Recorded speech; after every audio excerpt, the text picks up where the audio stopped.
उत्तराखंड लोकसभा चुनाव में चुनाव आयोग से नामांकन पत्रों की जांच के बाद 7 नामांकन निरस्त हो गए हैं, जिसके बाद अब कुल 56 प्रत्याशी चुनाव मैदान में रह गए हैं। बता दें कि उत्तराखंड की 5 लोकसभा सीटों पर 56 प्रत्याशी ही चुनाव मुकाबले में रह गए हैं। नामांकन पत्रों की जांच के बाद हरिद्वार में 7 प्रत्याशियों की उम्मीदवारी निरस्त हो गई है। बाकी सभी सीटों पर नामांकन सही पाए गए हैं।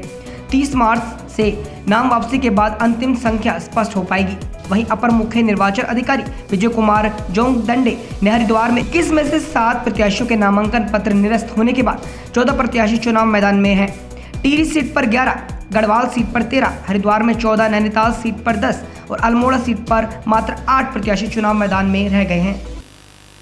3 बजे तक समीक्षा का प्रक्रिया पूर्ण किया गया है सभी रिटर्निंग ऑफिसर्स के द्वारा, और जो सूचना अभी तक प्राप्त हुआ है उसके आधार पर टेहरी में 11 वैलिड नॉमिनेशंस पाए गए हैं।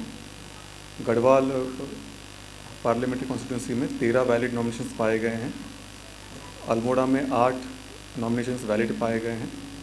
नैनीताल उधमसिंह नगर सीट पर 10 नॉमिनेशंस वैलिड पाए गए हैं और हरिद्वार में 14 नॉमिनेशंस वैलिड पाए गए हैं।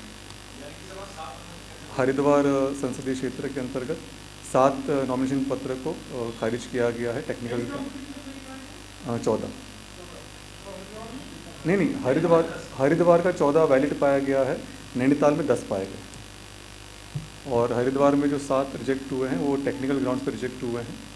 आज के वैलिड जितने पाए जाएंगे उसके पश्चात 30 मार्च का अंतिम दिवस होगा। 30 मार्च को 3 बजे तक जो वैलिड नामांकन करने वाले प्रत्याशी होंगे वो अपने नाम वापसी का भी आवेदन कर सकते हैं। अगर वापस लेना चाहे तो 3 बजे के पश्चात उनके आवेदन पत्र लिए नहीं जा सकते।